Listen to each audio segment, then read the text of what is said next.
வாங்க இப்போ நம்ம பூஜை சாமான் எப்படி பளபளன்னு தேய்க்கிறதுன்னு பார்ப்போம். கொஞ்சம் சாமான் இருந்தால் பரவாயில்ல, நிறைய சாமான் இருக்கிறவங்களுக்கு கஷ்டம். நான் இந்த டப்பு ஃபுல்லாக சாமான் தேய்க்க போகிறேன். பூஜை சாமான் பார்ப்போம். இந்த டப்பில் இவ்வளோ தண்ணி ரொப்பிட்டு ஒரு 3-4 ஸ்பூனு லெமன் சால்ட்டுன்னு கடையில் கிடைக்கிது, அதை வாங்கிக்கோங்க.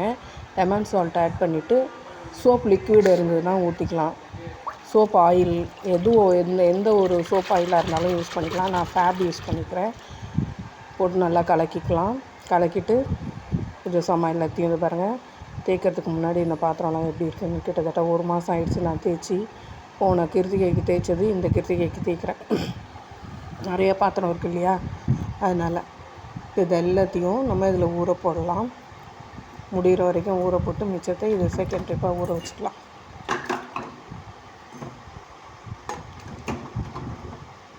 இதில் இருக்க எண்ணெய் பிசுப்பு எல்லாம் போயிடும் அந்த நம்ம லிக்விட் போட்டிருக்கிறதுனால. போட்டு ஒரு 1 ஹவர் நம்ம ஊற விட்டுடலாம்.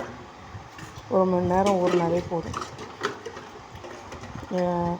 அதுக்கப்புறம் நம்ம சும்மா சபீனா போட்டு சும்மா தேய்ச்சாவே, சாதாரணமாக நம்ம பாத்திரம்லாம் எப்படி தேய்ப்போமோ அது மாதிரி தேய்ச்சாவே போதும். ரொம்ப அழுத்தி தேய்க்கணும், ரொம்ப போட்டு கஷ்டப்பட்டு தேய்க்கணுன்றதெல்லாம் இல்லை. ரொம்ப ஈஸியாக தேய்ச்சிடலாம்.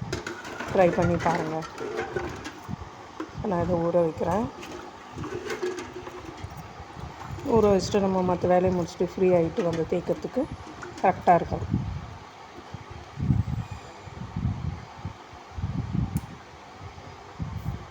மிச்சம் இருக்குது, இதை செகண்ட் ட்ரிப் தேய்ச்சிட்டோம். இப்போ பாருங்கள், இது ஊறினதுக்கப்புறம் உங்களுக்கு அந்த டிஃப்ரென்ஸ் தெரியுதா? செம்பு பாத்திரத்தில் இந்த தட்டில் முக்கால்வாசி நல்லா கலர் சேஞ்ச் ஆகிட்டுருக்கு. அது நனையாத பகுதியை நம்ம திருப்பி வச்சுக்கணும்.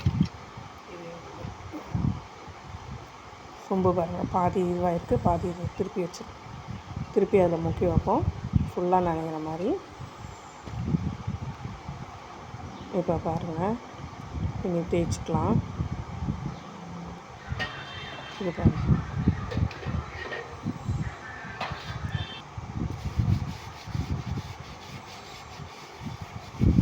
சும்மா நம்ம சபீனா போட்டு தேய்ச்சாவே போதும். வேறு எதுவும் போட்டு ரொம்ப ஹார்டாக தேய்க்கணும்லாம் இல்லை. சாதாரணமாக நம்ம பாத்திரம்லாம் தேய்ப்போம் இல்லையா, அது மாதிரி தேய்ச்சாவே போதும். பளபளன்னு வந்துடும். தேய்ச்சாலும் இது ரொம்ப நாளைக்கு ரொம்ப நல்லாயிருக்கும். ஏன்னா நம்ம சாதாரணமாக உப்பு தண்ணியாக இருந்தால் நல்ல தண்ணியில் ஒரு கழுவிட்டு எடுத்து வைக்கணும். எங்களுக்கு நல்ல தண்ணின்றதுனால நான் அப்படியே கழுவிட்டு தொடச்சி எடுத்து வச்சுருக்கேன். நீங்கள் நல்ல தண்ணி இல்லாமல் உப்பு தண்ணியாக இருந்ததுன்னா அது சும்மா கழுவிட்டு ஒரு நல்ல தண்ணியில் மினரல் வாட்டரில் கூட எடுத்துக்கலாம்.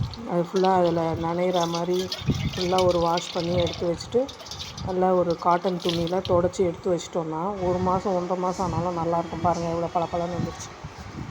எல்லா பாத்திரமும் தேய்ச்ச பிறகு எவ்வளோ செம்பு பாத்திரம்லாம் பாருங்கள் அப்படியே புதுசு மாதிரி இருக்குது.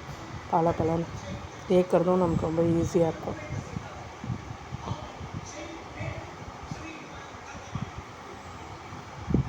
நீங்களும் ட்ரை பண்ணுங்கள், லைக் பண்ணுங்கள், சப்ஸ்கிரைப் பண்ணுங்கள். இது மாதிரி நிறைய வீடியோஸ் போடலாம். கமெண்ட் பண்ணுங்கள். Thank you friends.